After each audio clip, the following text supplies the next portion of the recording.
Welcome back. Thanks for staying with us. One audiologist is calling on parents and guardians to be more vigilant in identifying hearing loss in their children. This as children in Jamaica and the Caribbean are often diagnosed late, which can have a negative impact on the child. Shamala Pullen tells us more in this week's health report. Most children are born with normal hearing. However, there are some who are born with hearing challenges.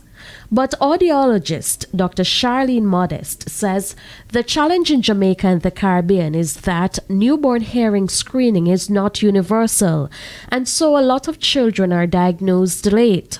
This, she says, can have a negative impact on the affected child. If they are cognitively normal, but really just don't have good access to hearing, that affects their speech development.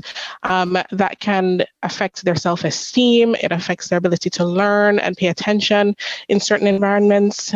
It can cause strained relationships and really limit their opportunities as they get older. The cause of hearing loss can be either through genetics or acquired, whether by a trauma or a viral infection.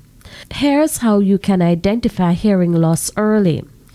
In the first 3 months, we expect to see a child startle to loud sounds. Even if they're producing some cooing sounds, those cute baby sounds, that doesn't necessarily have any indication on whether or not they can hear. So they should startle to loud sounds.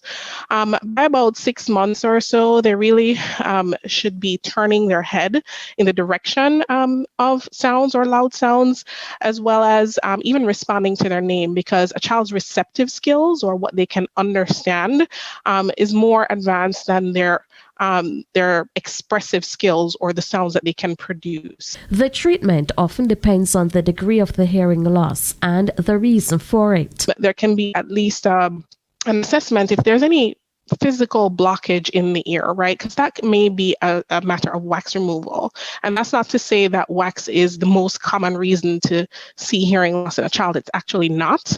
But you want to rule that out and have them look at the anatomy of the ear and make sure that that's not a reason. And then the further referral will come on to an audiologist for a proper workup and the recommendation for hearing aids, if appropriate, or if in cases where it is a medical reason or something that can be managed medically, the ENT can intervene with other methods. With your health report, I'm Shamala Pullen wishing you good health.